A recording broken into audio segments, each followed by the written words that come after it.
श्री स्वामी समर्थ, जय जय स्वामी समर्थ. श्री स्वामी समर्थ, जय जय स्वामी समर्थ. स्वामी भक्त हो, स्वामी समर्थ महाराजांच्या जीवनावर आणि त्यांच्या शिकवणीवरती आधारित अनेक लोकप्रिय मराठी पुस्तकं उपलब्ध आहेत, ज्यामध्ये श्री स्वामी चरित्र सारामृत झालं, श्री स्वामी चरित्र झालं, श्री स्वामी समर्थ लीलामृत झालं, श्री स्वामी समर्थांच्या 108 गोष्टी झालं, किंवा श्री स्वामी समर्थ नित्य सेवा स्तोत्र आणि मंत्र झालं. अशा अनेक प्रकारचे जे आहेत ती पुस्तकं आपल्याला वाचायला मिळतात. श्री स्वामी समर्थांचं चरित्र आणि कथा हे सुद्धा पुस्तक आपण वाचू शकता. आजच्या व्हिडिओमध्ये सांगायचं कारण असं की मित्रांनो, श्री स्वामी समर्थ महाराजांच्या या जीवनावरचं एक पुस्तक जर वाचलं तर तुमच्या जीवनावरती नक्कीच त्याचा नक्कीच एक पगडा पडेल आणि श्री स्वामी समर्थ महाराजांच्या जीवनाचं हे सगळं सार ऐकून आणि त्यांनी केलेले कथा ज्या आहेत, ज्या चमत्कार आहेत, त्या सगळ्या गोष्टी वाचल्यानंतर तुम्हाला नक्कीच एक वेगळी भावना तुमच्यामध्ये तयार होईल आणि श्री स्वामी समर्थ महाराजांनी कसं लोकांना शिकवण दिली, स्वामी समर्थांच्या या जीवनावरील सर्वात महत्त्वाचा हा लोकप्रिय ग्रंथ सर्व भाविक का वाचतात याविषयीचे नक्कीच तुम्हाला ज्ञान होईल, ज्ञात तुम्हाला होईल. स्वामी समर्थ महाराजांच्या ज्या विविध लीला आहेत त्यांचं वर्णन सुद्धा या पुस्तकांमध्ये तुम्हाला वाचायला मिळेल आणि स्वामी जीवनावरच्या ज्या कथा आहेत त्या सुद्धा सोप्या भाषेमध्ये तुम्हाला जी श्री स्वामी समर्थ महाराजांच्या 108 गोष्टी आहेत त्याच्यामध्ये तुम्हाला नक्कीच ऐकायला मिळेल. श्री स्वामी समर्थ महाराजांच्या सेवेमध्ये, श्री स्वामी समर्थ महाराजांच्या भक्तीमध्ये जो कोणी भाविक भक्त जेव्हा येतो, कधी पदार्पण करतोच, तर तो कधीही श्री स्वामी समर्थ महाराजांना सोडत नाही, हे त्रिवार सत्य आहे.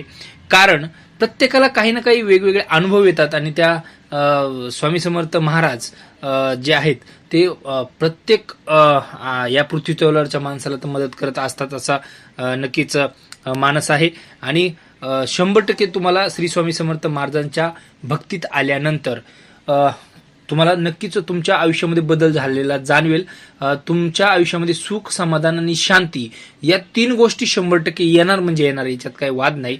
संकटही प्रत्येकाला येतात मित्रांनो, परंतु ते संकट जे येतात त्यांना सामोरं कसं जायचं, तर ते सामोरं गेल्यानंतर त्याच्यातून अनुभव कसा येतो आणि त्याच्यातून माणूस कसा कठीण हृदयाचा बनतो किंवा संकटांना सामोरं जाण्याचं धैर्य त्याच्यामध्ये कसं प्राप्त होतं याविषयी नक्कीच त्या माणसाच्या मनामध्ये काही संशय नसावा. कारण संकट ही प्रत्येक माणसाला येतच राहतात, पण जेव्हा संकट येतात तेव्हा तुम्ही सगळं देवावरती ढकलून बाजूला होण्यापेक्षा संकट ही आपल्यासाठी एक परीक्षा असते आणि ती परीक्षा दिल्यानंतर आपण त्याच्यात पास झाल्यानंतर त्याच्यातलं मिळणारं जे समाधान आहे ते खूप भारी आहे मित्रांनो. आणि ते जर घेतल्यानंतर तुम्ही आयुष्याच्या प्रत्येक वळणावरती जी काही संकट येतील त्यांना सामोरं जाण्यासाठी स्वतः नक्कीच तयार असाल तर हा एक बदल नक्कीच महत्वाचा घडतो. पैसा, अडका, जे काय आहे साधन सामुग्री, या गोष्टी भेटतात न भेटतात हा एक आपला वेगळा विषय आहे. तो तुम्ही देवाच्या नावाने मला काय भेटले वगैरे वगैरे अशा गोष्टी हे करण्यापेक्षा आपल्या समाधानासाठी नक्कीच देवाची सेवा करा. आणि नक्कीच तुम्हाला मी आज एक मंत्र नक्कीच सांगणार आहे की तो एक साधा मंत्र आहे. ही पुस्तकं तर तुम्ही वाचू शकता आणि त्यातून तुम्हाला नक्कीच श्री स्वामी समर्थ चरित्र जे आहे सारामृत च्या माध्यमातून, हा जो प्रमुख ग्रंथ आहे त्याच्या माध्यमातून तुम्हाला माहिती होईलच. लीलामृत हा सुद्धा एक ग्रंथ आहे खूप छान, त्याच्यातून पण माहिती होईल. पण तुम्हाला नक्कीच हा एक मंत्र जो आहे तो तुमच्या दिवसातील अगदी 2 मिनिटं किंवा कामामध्ये काम म्हणावे राम या उक्तीप्रमाणे तुम्ही श्री स्वामी समर्थ महाराजांचा हा जप जरी केला तरी तो नक्कीच तुम्हाला सुख, समाधान आणि शांती निश्चित देऊन जाईल, यामध्ये शंका नाही मित्रांनो. फक्त तुम्हाला तेवढा वेळ देणं गरजेचं आहे तुमच्या कामामध्ये. जेव्हा तुम्ही जसं ठेच लागल्यावरती आपण आई म्हणतो ना, तसं जेव्हा कधी वेळ भेटेल किंवा आठवण होईल तेव्हा जरी तुम्ही ते श्री स्वामी समर्थ महाराजांचा कोणताही एक जप केला तरी पुरेसा आहे मित्रांनो. वेगळं काही करायची गरज नाही. स्वामी समर्थ महाराजांना बाकी कशाचीच अपेक्षा नाही. तुमच्या फूल, नारळ, तुरे, हार ह्या गोष्टी कधीही कोणत्या देवाने पण अपेक्षा केलेले नसणार, पण आपली एक श्रद्धा असते म्हणून आपण ते करतो. परंतु तुम्ही पुरेसा आहे एक मंत्र जरी दिवसातून काही वेळ काढून तुम्ही म्हटलात तर सुख समाधान शांतीसाठी एवढं पुरेसं आहे मित्रांनो. करून बघा, अनुभव घ्या जरा काही दिवस, आणि 2 दिवस केल्यानंतर तिसऱ्या दिवशी लगेच नाराज होऊ नका, निराश होऊ नका. ही गोष्ट जी आहे ती कन्सिस्टन्सीची आहे, त्याच्यामध्ये सातत्य ठेवणं खूप महत्त्वाचं आहे, आणि त्याच्यानंतर तुमच्या जीवनामध्ये आमूलाग्र बदल नक्कीच घडल्याशिवाय राहणार नाही.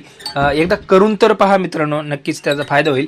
तो जो मंत्र आहे श्री स्वामी समर्थ माझा, कोणताही तुम्ही मंत्र म्हणा, पण मी जे सांगणार आहे तो मंत्र श्री स्वामी समर्थ, श्री स्वामी समर्थ, श्री स्वामी समर्थ.